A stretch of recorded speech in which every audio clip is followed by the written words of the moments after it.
नमस्कार। चलिए आज समझते हैं भारतीय संविधान की बिल्कुल बुनियाद को, मतलब वो हिस्सा जहां से हमारे देश की पूरी संरचना शुरू होती है।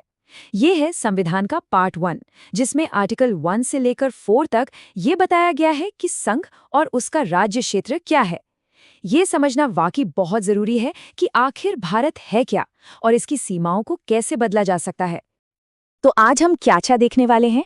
सबसे पहले हम समझेंगे कि भारत को राज्यों का संघ क्यों कहा जाता है। फिर देखेंगे कि हमारी संसद कैसे भारत का नक्शा बदल सकती है। उसके बाद इस पूरी प्रक्रिया को जानेंगे और उसमें एक बड़ा ही दिलचस्प मोड़ है, उस पर भी बात करेंगे। और आखिर में अविनाशी संघ विनाशी राज्य, इस लाइन के गहरे मतलब को समझेंगे। तो चलिए शुरू करते हैं। तो चलिए सबसे पहले एक बुनियादी सवाल से शुरू करते हैं। जब हम इंडिया या भारत की बात करते हैं तो हमारा संविधान इसे कैसे डिफाइन करता है? इसका जवाब हमें कहीं और नहीं बल्कि सीधे सीधे संविधान के पहले ही आर्टिकल में मिल जाता है। तो हमारा पहला पड़ाव है आर्टिकल 1। ये आर्टिकल सिर्फ हमारे देश का नाम ही नहीं बताता, बल्कि ये हमारे देश के पूरे पॉलिटिकल स्ट्रक्चर की नींव रखता है। देखिए, संविधान की ये जो एक लाइन है ना, ये अपने आप में दो बहुत बड़ी बातें साफ कर देती है। पहली कि हमारे देश के दोनों नाम इंडिया और भारत ऑफिशियली स्वीकार किए गए हैं, और दूसरी जो कि सबसे ज्यादा जरूरी है वो है ये शब्द राज्यों का संघ, यानी यूनियन ऑफ स्टेट्स। हमारे संविधान बनाने वालों ने, खासकर डॉक्टर बी.आर. अम्बेडकर ने, जानबूझकर फेडरेशन ऑफ स्टेट्स की जगह यूनियन ऑफ स्टेट्स शब्द चुना। अब सवाल उठता है, ऐसा क्यों? इसके दो बड़े कारण थे। पहला, भारत किसी समझौते का नतीजा नहीं है, जैसे कि अमेरिका में हुआ था, जहां राज्य एक साथ आए और एक देश बनाया।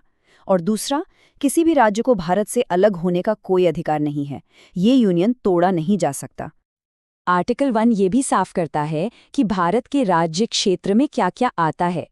तो इसमें सिर्फ स्टेट्स ही नहीं हैं, बल्कि यूनियन टेरिटरीज भी हैं, और साथ ही वो इलाके भी शामिल हैं जिन्हें भारत सरकार भविष्य में एक्वायर कर सकती है।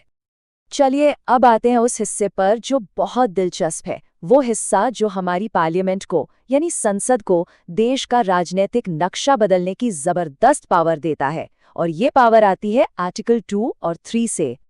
आर्टिकल 2 देखिए, बड़ा सीधा साधा है। ये संसद को शक्ति देता है कि वो ऐसे नए राज्यों को भारत में शामिल कर सके जो पहले से भारत का हिस्सा नहीं है। मतलब ये पूरी तरह से बाहरी इलाकों के बारे में है।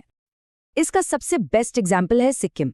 1975 तक सिक्किम भारत का हिस्सा नहीं था, लेकिन फिर 36th कॉन्स्टिट्यूशन अमेंडमेंट के जरिए आर्टिकल 2 का इस्तेमाल करके उसे भारत में एक पूरे राज्य का दर्जा दिया गया और उसे भारत में शामिल कर लिया गया। और अब आता है आर्टिकल 3, जो शायद कम्पिटिटिव एग्जाम्स के लिहाज से सबसे ज्यादा इंपॉर्टेंट है। ये आर्टिकल संसद को देश के अंदर ही राज्यों को रीऑर्गेनाइज करने का, मतलब उनका पुनर्गठन करने का पूरा अधिकार देता है। तो इस आर्टिकल के तहत संसद क्या क्या कर सकती है? देखिए, वो एक नया राज्य बना सकती है, किसी राज्य का एरिया बढ़ा या घटा सकती है, किसी भी राज्य की बाउंड्री बदल सकती है, और यहाँ तक कि किसी राज्य का नाम भी बदल सकती है। जैसे कि उड़ीसा का नाम बदलकर ओडिशा कर दिया गया था।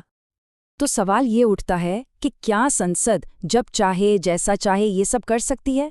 नहीं, एक प्रोसीजर तो है, लेकिन उस प्रोसीजर में एक बहुत बड़ा ट्विस्ट है।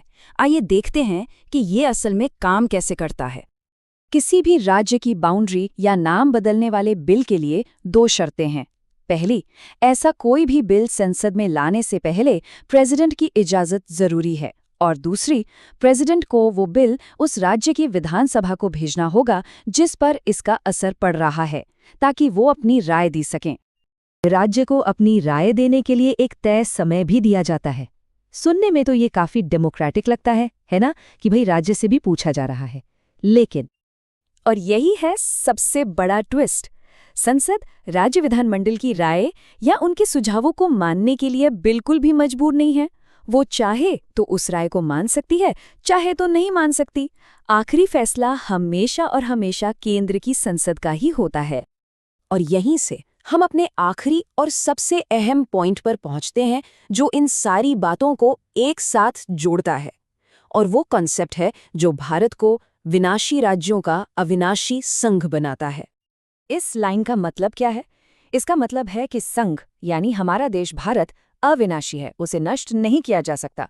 कोई भी राज्य उससे अलग नहीं हो सकता। लेकिन जो राज्य हैं वो विनाशी हैं, मतलब संसद उन्हें खत्म कर सकती है, उनकी बाउंड्री बदल सकती है, उनका नाम बदल सकती है, यहाँ तक कि उनका अस्तित्व भी मिटा सकती है। और इस पूरे प्रोसेस को और भी आसान बना देता है आर्टिकल 4। ये साफ साफ कहता है कि राज्यों को बदलने के लिए जो भी कानून आर्टिकल 2 और 3 के तहत बनाया जाएगा, उसे आर्टिकल 368 वाला प्रॉपर संविधान संशोधन नहीं माना जाएगा। इसका मतलब क्या हुआ? इसका मतलब ये कि किसी राज्य का नक्शा बदलने के लिए संसद को किसी स्पेशल मेजॉरिटी की जरूरत नहीं होती, जो कि ज्यादातर संविधान संशोधनों के लिए चाहिए। इसके लिए बस एक सिंपल मेजॉरिटी चाहिए, यानी सदन में जितने लोग मौजूद हैं और वोट कर रहे हैं, उनमें से 50% से ज्यादा लोग पक्ष में होने चाहिए, बस। तो चलिए एक फटाफट वाला रिकैप हो जाए। आर्टिकल 1 भारत को राज्यों का संघ बताता है। आर्टिकल 2 बाहर के इलाकों को शामिल करने की पावर देता है। आर्टिकल 3 देश के अंदर ही राज्यों को बदलने की पावर देता है। और आर्टिकल 4 ये कहता है कि ये सारे बदलाव सिंपल मेजॉरिटी से हो सकते हैं। तो आज की ये चर्चा एक बहुत बड़े सवाल पर खत्म होती है। राज्यों को अपनी मर्जी से नया आकार देने की संसद की ये जो अपार शक्ति है, ये भारत की राजनीतिक पहचान और उसके भविष्य को किस तरह से प्रभावित करती है, ये एक ऐसा सवाल है जिस पर जरूर सोचना चाहिए। उम्मीद है कि ये विश्लेषण आपके लिए फायदेमंद रहा होगा। ज्ञान बढ़ाते रहिए। जय हिंद।